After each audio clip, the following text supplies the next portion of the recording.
Hello, and welcome to our next NAP. NAP stands for Nonprofit Auditor Points, and I'm Irina Ryshkova, your nonprofit auditor. My previous 3 videos were about board of directors' responsibilities and duties. We discussed duty of care, duty of loyalty, and duty of obedience. And those are very important duties for under one umbrella that we typically call fiduciary responsibility of each board member. One way or another, if we are part of the nonprofit world, we either work with the board members or being a part of the board. So I do believe you will find these videos helpful. However, as any group, board is not always functioning properly. And very often it's hard to be part of the board member and board, and sometimes it does not work out. So this video, I wanna discuss with you what to do if you're a board member, but when would be a good time for you to walk away, or if you're a board member and you have what is your responsibilities and choices, if you have a board member who you believe does not serve well the nonprofit. So let's discuss it today.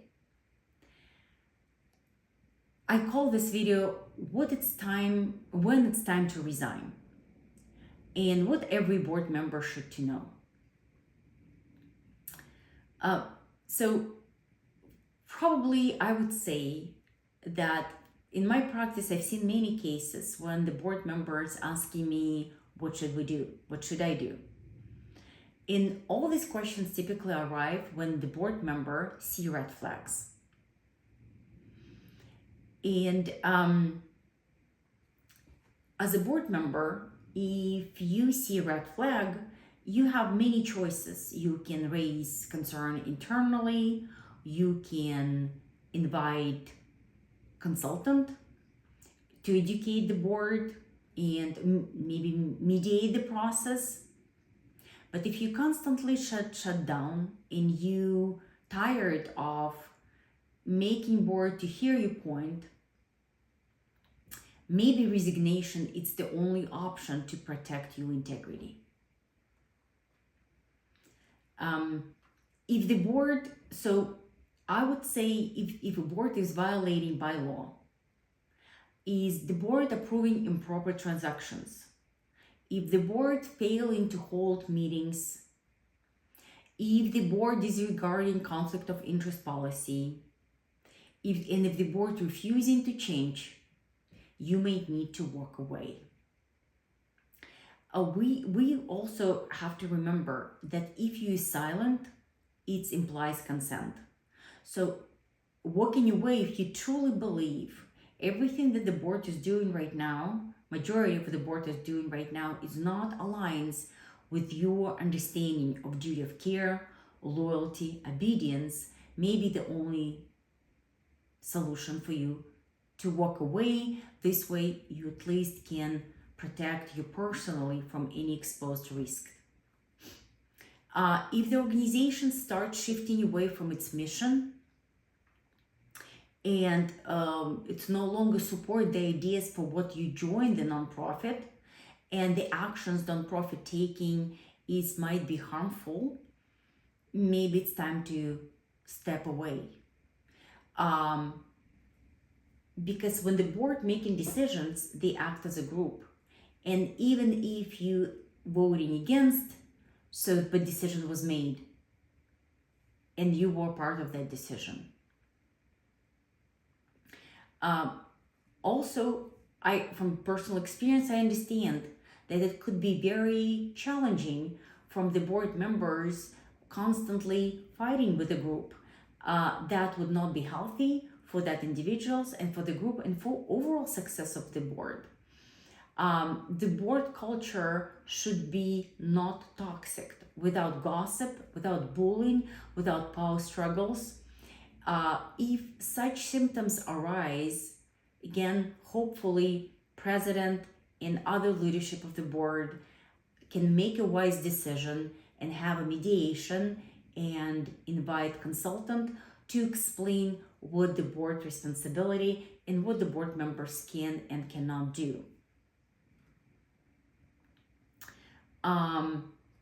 Also, sometimes board member can experience some life changes.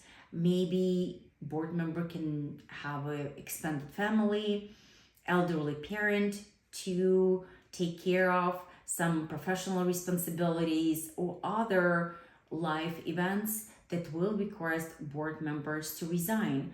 So therefore, board member should resign. If a board member feels it's no longer the board member can no longer serve nonprofits the way it should be in accordance with duty of care, duty of loyalty, and duty of obedience, because there's not lack of time, lack of energy, lack of health, lack of some other areas that prohibit board member to do so, the board member needs to leave gracefully and resign. Resigning is not quitting. So very often, especially if the board member possesses some useful skills, let's just say maybe board member has a good connections in fundraising, maybe board member has some financial skills or some engineering skills or architectural skills that are very valuable, the board member can stay in advisory role and or just a volunteer to continue being involved but not be part of the board. Ideally, when the board member is resigning, there has to be a written note given to the board with explanation why, and hopefully it's given ahead of time so the board can find another board member. And again, if the board member see if there's any options that the board member might stay engaged in as a volunteer or just advisory position. Always we need to be professional. Sometimes resignation does not happen ideally. It could be difference of opinions, and it's very critical that opinion of the resigning board member heard, documented, and discussed within the nonprofit.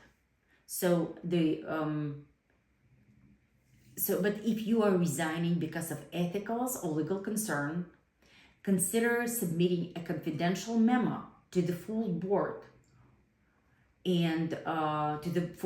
so you are on the records why you resigned.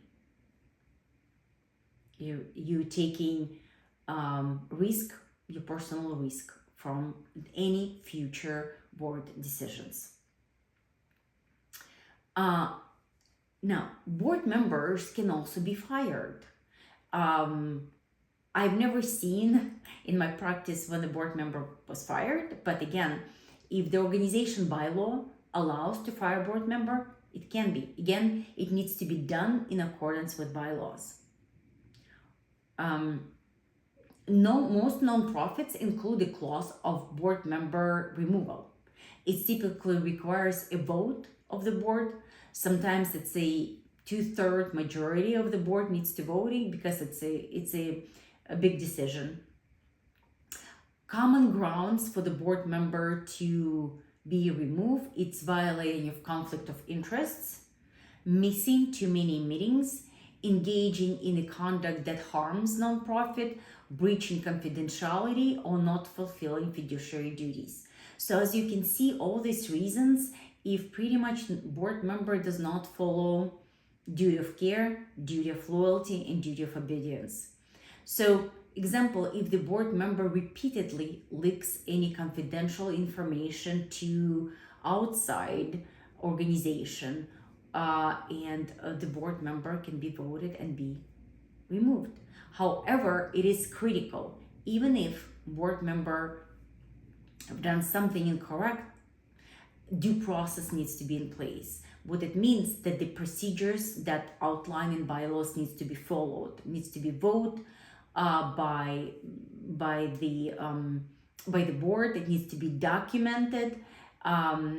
Board member who's about to be removed should have ability to explain and defend its actions and so forth. So there has to be due process.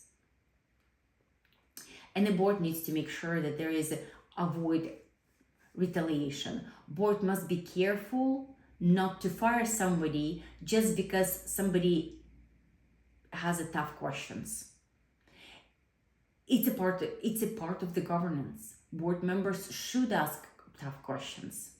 Retaliations for whistleblowing or legitimate disagreements could backfire legally and reputationally. Board members who've been retaliated against, they will spread the word. Board might have a difficulties to find a new good qualified board members, and at the end nonprofit might suffer.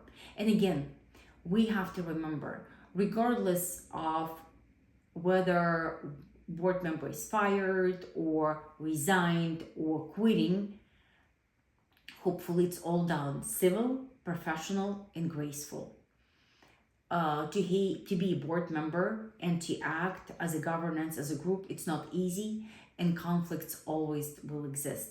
So therefore, ideally, board needs to rely always on the bylaws, rules, regulations, and remember that they are there to serve the public, and reasonable minds can differ.